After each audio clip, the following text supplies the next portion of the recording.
বিশ্ব মুসলিমের জন্য 2024 সাল ইতিহাসের পাতায় স্মরণীয় হয়ে থাকবে। এই বছর আমেরিকা, অস্ট্রেলিয়া ও দক্ষিণ আফ্রিকা সহ বিশ্বের 3টি প্রভাবশালী রাষ্ট্রের প্রধান খ্রিস্টান ধর্মযাজকরা ইসলাম ধর্ম গ্রহণ করেছে। সম্প্রতি দক্ষিণ আফ্রিকার প্রধান খ্রিস্টান ধর্মযাজক ইব্রাহিম রিচমন্ড প্রিয় নবীকে স্বপ্নে দেখে একসাথে 10,000 অনুসারী নিয়ে ইসলাম ধর্ম গ্রহণ করেছেন, এমন তথ্য নিশ্চিত করেছেন আন্তর্জাতিক গণমাধ্যম আল জাজিরা।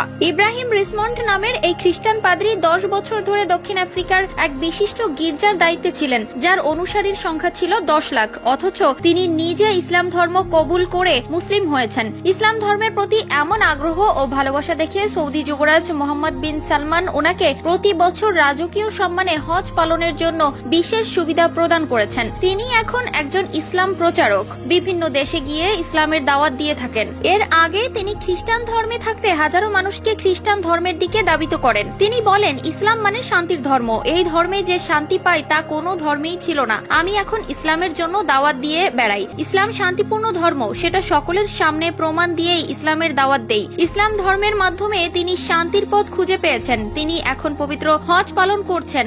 এক সাক্ষাৎকারে তিনি বলেন, আমি ইসলামের সুশীতল ছায়ায় আশ্রয় নিতে পেরে নিজেকে ধন্য মনে করতেছি। আমাকে আমার পরিবার ত্যাগ করেছে, কিন্তু আমি ইসলামে যে শান্তি পাই তা পরিবারে ছিল না। আমি দীর্ঘদিন ধরে গবেষণা করায় আল্লাহ পাক আমাকে কবুল করেছেন। আল্লাহ আমাকে কবুল করেন, ইসলামের পথে আসার সুযোগ দিয়েছেন।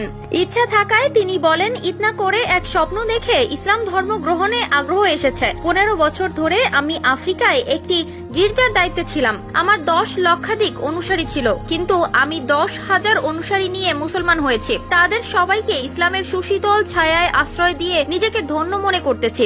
আমি এগিয়ে যাব মানুষকে ইসলামের সঠিক জ্ঞান বোঝানোর জন্য। ইসলাম আলোর পথ, সেটা বোঝানোর দায়িত্ব আমার জন্য দায়িত্ব হয়ে গেছে। আমি অনেক দেরি করে সঠিক পথে ফিরেছি।